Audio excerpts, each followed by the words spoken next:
मैं doctor Kirti Mathur, associate professor, Miraganj college, Udaipur. आज हम कौटिल्य के बारे में चर्चा करेंगे। कौटिल्य ने अपने ग्रंथ अर्थशास्त्र में राजा को राज्य का सर्वोच्च और प्रधान अंग माना है। जब राज्य में राजा का इतना महत्व हो तो स्वाभाविक रूप से राजा एक आदर्श व्यक्ति ही होना चाहिए। कौटिल्य के अनुसार राजा ऊंचे कुल का हो, उसमें दैवीय बुद्धि और शक्ति हो, वह वृद्धजनों की बात को सुनने वाला हो और उत्साही हो, साहसी हो, सामंत राजाओं को अपने वश में करने में समर्थ हो और उसमें विनम्रता का गुण होना चाहिए।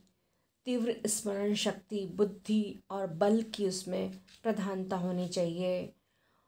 वह सब शिल्पों में निपुण, सब दोषों से रहित और दूरदर्शी होना चाहिए। अपनी इंद्रियों को वश में रखने वाला होना चाहिए। काम, क्रोध, लोभ, मोह और चपलता आदि से उसे दूर रहना चाहिए। कौटिल्य इस बात से परिचित थे कि इतने अधिक गुणों से युक्त व्यक्ति सरलता से नहीं मिल सकता और इसके लिए कुछ गुण जो है वो स्वाभाविक होते हैं और कुछ अभ्यास से प्राप्त किए जा सकते हैं। मनुष्य के स्वभाव और चरित्र पर वंश परंपरा का प्रभाव भी होता है, किंतु अभ्यास से उसमें कुछ परिवर्तन संभव हो सकता है और अभ्यास से प्राप्त गुण अधिक महत्वपूर्ण होते हैं। इसलिए कौटिल्य ने राजा की शिक्षा पर बहुत अधिक बल दिया है। कौटिल्य के अनुसार भली भांति शिक्षा प्राप्त राजा समस्त प्रजाजनों के हित में लगा हुआ तथा प्रजा के रक्षण में तत्पर रहता हुआ चिरकाल तक निष्कलंक पृथ्वी का उपभोग करता है और जिस प्रकार घुन लगी हुई लकड़ी जल्दी ही नष्ट हो जाती है, उसी प्रकार जिस राजकुल के राजकुमार शिक्षित नहीं होते वह राजकुल बिना किसी युद्ध के ही नष्ट हो जाता है। इसके पश्चात कौटिल्य ने राजा के कर्तव्यों का उल्लेख किया है। अर्थशास्त्र में कौटिल्य ने राजा के कुछ मुख्य कर्तव्यों का या कार्यों का उल्लेख किया है जो निम्नलिखित हैं। उसमें सबसे प्रमुख कार्य है वर्णाश्रम धर्म को बनाए रखना। राजा का प्रमुख कर्तव्य है कि वो वर्णाश्रम धर्म को बनाए रखे और सभी प्राणियों को अपने धर्म से, अपने कर्तव्य से विचलित न होने दे। इसी प्रकार राजा का दूसरा कार्य है दंड की व्यवस्था करना। कौटिल्य का यह मानना था कि अपर्याप्त वस्तु को, दंड जो है वो अपर्याप्त वस्तु को प्राप्त कराता है, उसकी रक्षा करता है, रक्षित वस्तु को बढ़ाता है और बढ़ी हुई वस्तु का उपभोग करता है। और उन्होंने दंड को बहुत महत्व दिया है, लेकिन उनका ये मानना था कि दंड जो है वो उचित मात्रा में ही दिया जाना चाहिए। केवल समुचित दंड ही प्रजा को धर्म, अर्थ और काम से परिपूर्ण करता है। उनका ये मानना था कि यदि काम, क्रोध या अज्ञानवश दंड दिया जाए तो जनसाधारण की कौन कहे, वानप्रस्थ और सन्यासी तक क्षुब्ध हो जाते हैं। यदि दंड का उचित प्रयोग नहीं होता है तो बलवान मनुष्य निर्बलों को वैसे ही खा जाते हैं जैसे बड़ी मछली छोटी मछली को। इसी प्रकार कौटिल्य ने राजा का कार्य बताया कि वह पूरे आय और व्यय का हिसाब रखे। इसी तरह राजा का प्रमुख कर्तव्य है कि राजा अमात्य मीन्स मंत्रियों, सेनापति और प्रमुख प्रशासनिक अधिकारियों की नियुक्ति करे और राजा का यह कार्य है कि वो सभी कर्मचारियों के में कार्यों का वितरण करे और कार्यों का निरीक्षण करे कि वह कर्मचारी सही तरीके से कार्य कर रहे हैं या नहीं, और श्रेष्ठ कार्य करने वाले कर्मचारियों की पदोन्नति करे।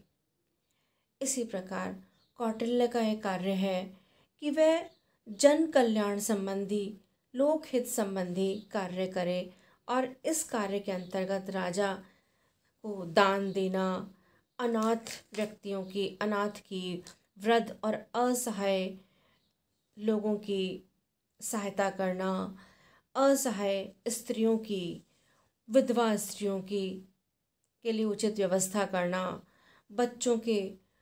उनके बच्चों के भरण पोषण की व्यवस्था करना, किसानों की स्थिति को सुधारना और किसानों के लिए बीज, खाद वगैरह उपलब्ध कराना, सिंचाई की व्यवस्था कराना, कृषि के लिए बांध बनाना, जल मार्ग, स्थल मार्ग, जलाशय बनाना आदि, और आवश्यक होने पर उसे धनवानों पर अधिक कर लगाकर धन को गरीबों में बांट देना चाहिए। इसी तरह कौटिल्य के अनुसार खाने, वस्तुओं का निर्माण और जंगल में जो लकड़ियां हैं और अच्छी नस्ल के जानवरों को पैदा करने का प्रबंध भी राज्य के द्वारा किया जाना चाहिए। अतः राजा के द्वारा विभिन्न समाज कल्याण के कार्य किए जाने चाहिए। और युद्ध करने को भी कौटिल्य ने राजा के कर्तव्य में सम्मिलित किया है।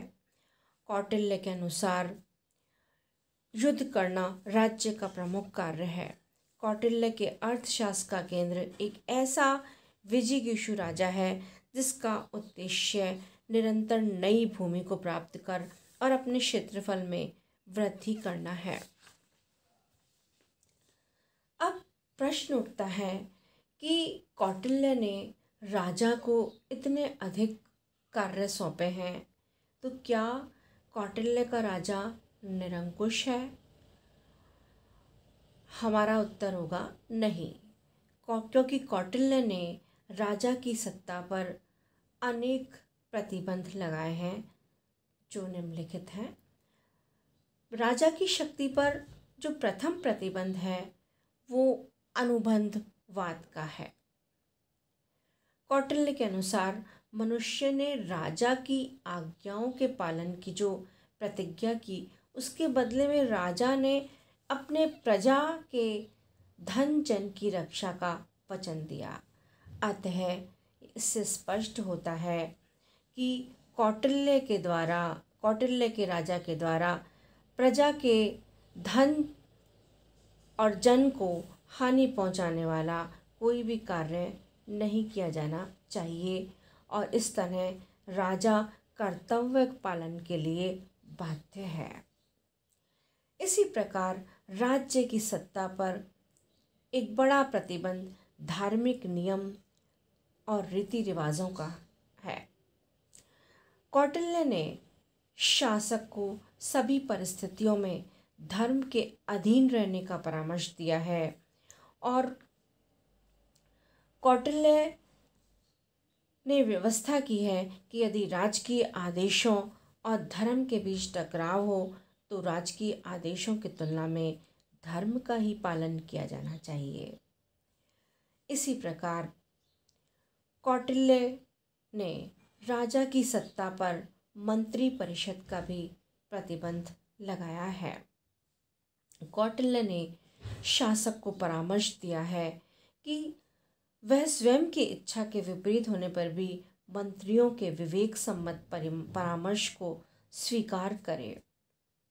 अतः मंत्री परिषद और सभा आदि परामर्शदात्री संस्थाएं राजा की सत्ता पर एक प्रभावी संस्थागत नियंत्रण है। कौटिल्य का विचार था कि निरंकुश राजा की अपेक्षा राजा का आश्रय प्राप्त न होना ही अच्छा है। अतः कौटिल्य ने शासक की सत्ता पर जनमत का प्रभावशाली नियंत्रण लगाया है। कौटिल्य ने अर्थशास्त्र में यह स्पष्ट किया कि यदि शासक जनमत की अवहेलना करता है अथवा जनता के विरुद्ध दंड की शक्ति का दुरुपयोग करता है तो जनता उससे घोर असंतुष्ट हो जाती है और ऐसी स्थिति में कौटिल्य ने प्रजा को राजा का परित्याग कर देने का अधिकार भी प्रदान किया है। इसी तरह कौटिल्य ने राजा की निरंकुशता पर एक अत्यंत प्रभावशाली प्रतिबंध राजा के व्यक्तित्व और उसे प्रदान की गई शिक्षा के आधार पर लगाया है। कौटिल्य ने राजा के लिए जो आवश्यक गुण बताए हैं, इस प्रकार का सर्वगुण संपन्न राजा अपने स्वभाव से ही निरंकुश नहीं हो सकता। अब हम चर्चा करेंगे मंत्री परिषद पर।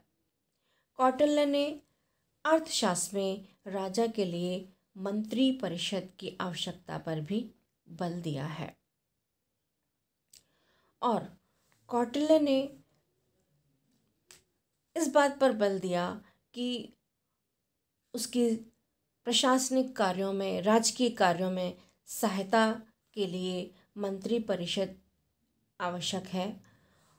मंत्री परिषद के गठन के संबंध में कौटिल्य ने सर्वाधिक बल मंत्रियों की योग्यताओं पर दिया है। मंत्री परिषद के सदस्यों की संख्या निश्चित नहीं की है और उनका ये मानना है कि मंत्री परिषद के सदस्यों की संख्या समय, परिस्थिति और आवश्यकता के अनुसार होनी चाहिए। उसके अनुसार सामान्यतः 3 या 4 मंत्रियों के साथ सलाह की जानी चाहिए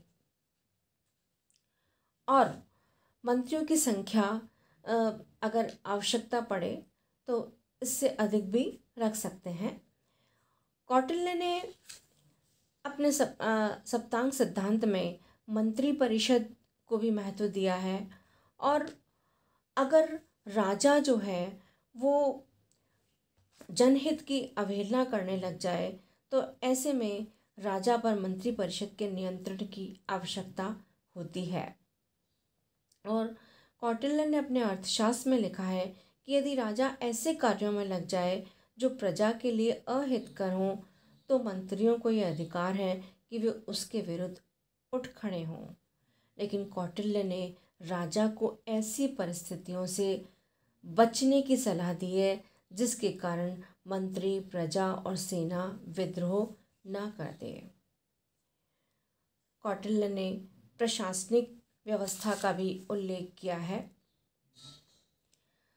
राजा तथा मंत्री परिषद के अतिरिक्त प्रशासनिक व्यवस्था के व्यवहारिक संचालन के संबंध में भी कौटिल्य ने अपने विचार व्यक्त किए हैं। कौटिल्य ने प्रशासनिक व्यवस्था का विवेचन किया है और उनके अनुसार संपूर्ण प्रशासन को राजस्व, सेना, वाणिज्य, व्यापार, कृषि, वन, शिल्पकला आदि विभिन्न विभागों में विभक्त किया जाना चाहिए और प्रत्येक विभाग का एक अध्यक्ष होना चाहिए। राज्य के प्रमुख मंत्रियों, विभागाध्यक्षों एवं अधिकारी वर्गों को कौटिल्य अष्टादश तीर्थों की संज्ञा देते हैं।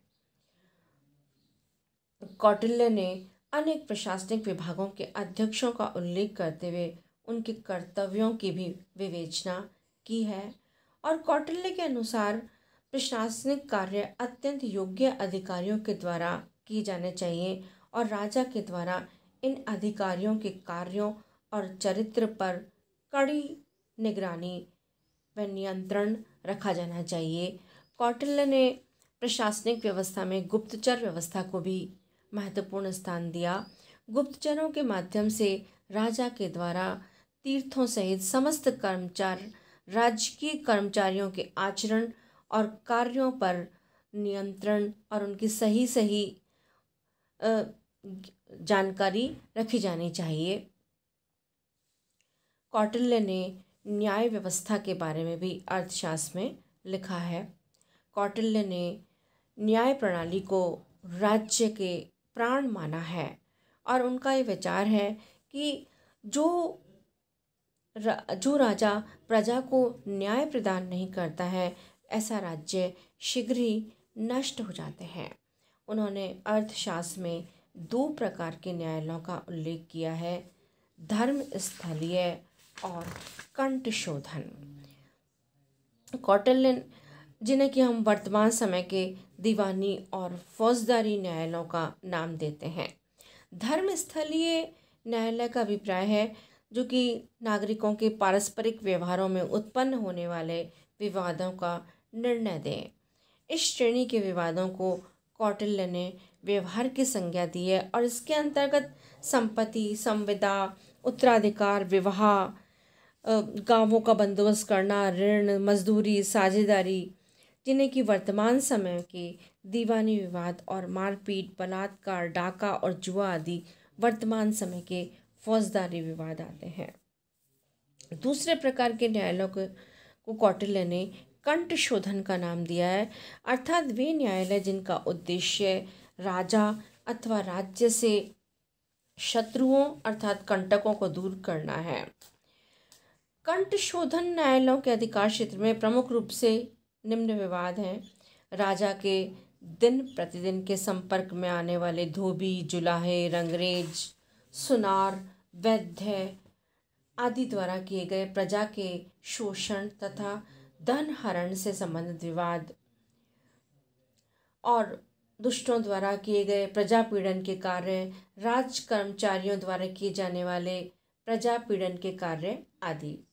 कौटिल्य ने इन सभी अपराधों को कंटक श्रेणी में रखा है और व्यवस्था की है कि ऐसे अपराधियों का पता लगाने के लिए राजा के द्वारा गुप्तचरों और पुलिस की व्यवस्था की जानी चाहिए और न्यायालयों के द्वारा इन्हें दंडित किया जाना चाहिए। कौटिल्य ने दंड व्यवस्था को भी राज्य का आधार माना है और कौटिल्य ने इस बात पर बल दिया कि जनता को सही मार्ग पर लाने के लिए राजा के द्वारा दिया गया दंड न तो आवश्यकता से अधिक होना चाहिए और न कम।